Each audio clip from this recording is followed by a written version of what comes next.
All right, so right now the sun has set on a record-setting day at 83 degrees. Denver recorded its highest temperature ever for November. Hope you had a chance to enjoy it like all these people did at City Park, because cooler weather, as it always does, is going to set in. Thanks for joining us tonight, everyone. I'm Phil Lipoff. And I'm Kim Christensen. A cold front is coming in tomorrow. 9 News Chief Meteorologist Kathy Sabin is here now with a look at the forecast. This kind of eased us into the whole daylight saving time thing. I know, what a day, right? Yes, the sun a warm setting day. 4:55 and we were still in the 70s after this 83 degrees.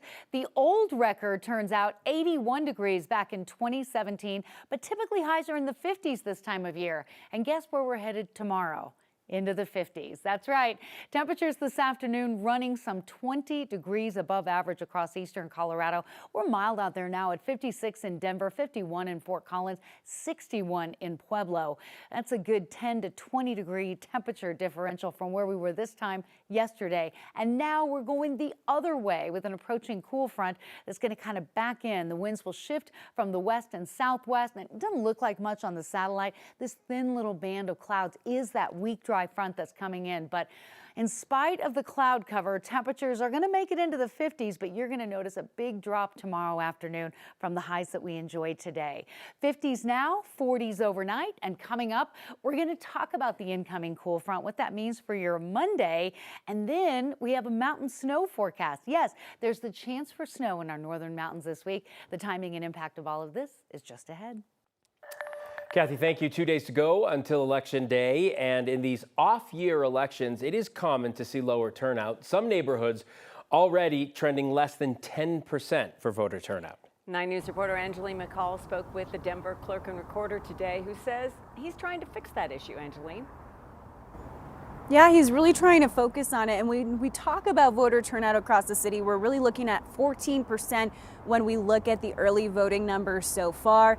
And some neighborhoods are actually trending higher than that number. And then there are others that, their voter turnouts are pretty low right now.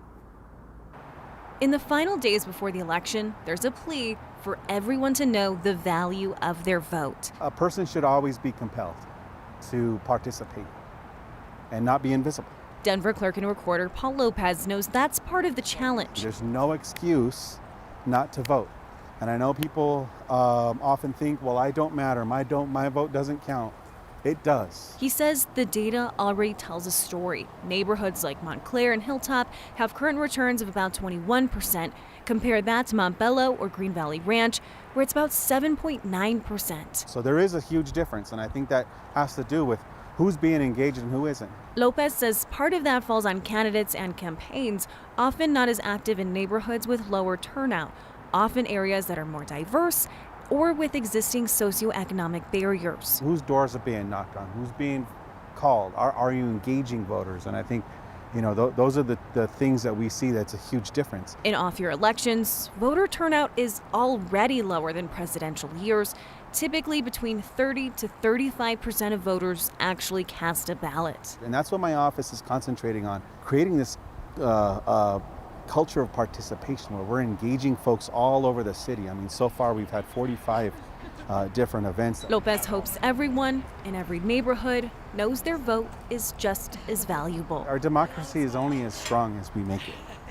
And it's only as strong as our participation. Democracy! Woohoo! When we talk about voter turnout as well in this regard, another big part of the conversation is engaging young voters ages 18 to 25.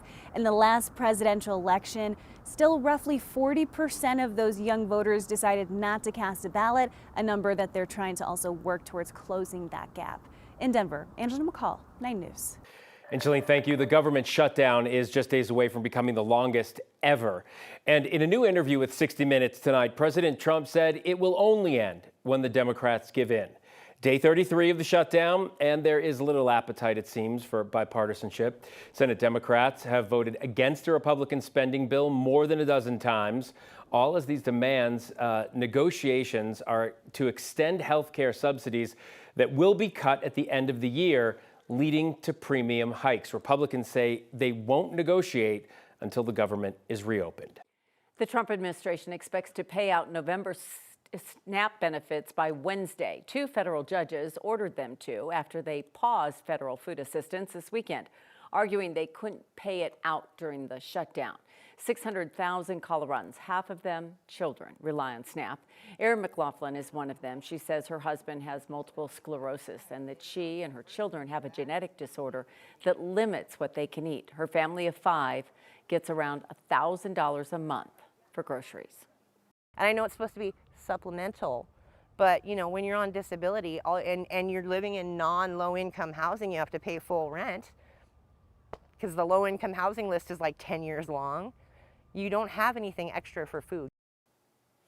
With SNAP benefits paused, many people are turning to food banks to stay fed. You can help by contributing to our 9 Cares Colorado Shares campaign. We are working with King Soopers and local food banks to raise money to help fight food insecurity in our state. Our goal is to raise $750,000. That's more than 2 million meals for people in need. Just scan the QR code on your screen to get to our donation page. You can also donate when you check out at King Soopers, the donation page, and all of this information is available on 9news.com/9cares. At least 3 people are hurt after a shooting at a house party in Green Valley Ranch. Fortunately, they are all expected to survive.